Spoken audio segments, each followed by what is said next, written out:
बड़ा चर्चा है कि जी दरख्त सिर्फ लगाना ही नहीं है, दरख्त की देखभाल भी करनी है। तो मैं आपको ऐसा तरीका क्यों ना बताऊं कि जिससे कि आपको दरख्त लगाना आसान भी हो और उसकी देखभाल भी बहुत कम हो। ये आपको दरख्त नजर आ रहा है, इसका नाम है टाली, शीशम कहते हैं।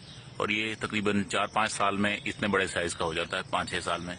और इसकी कोई देखभाल नहीं करता हमारे यहाँ। ये देखें, इसके ये बीज होते हैं इस तरह के, और ये बीज से भी ग्रो करता है और ये कटिंग से भी ग्रो करता है। आप यकीन मानिए, ये दो महीने में बीज इसके तैयार हो जाएंगे। अगर आप ये बाजार से भी खरीदें तो 200 रुपए किलो बीज मिलते हैं और इसमें हजारों की तादाद में पौधे होते हैं। मैं आपको यकीन दिलाता हूं कि 100% जर्मिनेशन होती है इसकी, और इसकी कोई देखभाल नहीं करता। आपको हाईवेज पे सब जगहों पे जो टाली नजर आता है, इसको कोई पानी देने वाला नहीं है। तो अगर आप चाहते हैं कि हर साल हजारों दरख्त लगाएं और वो दरख्त पल के तैयार भी हो जाएं, तो टाली का पौधा लगाएं। कटिंग से भी ग्रो करता है और बीज से भी। टाली लगाइए, अपने मुल्क को सरसब्ज बनाएं।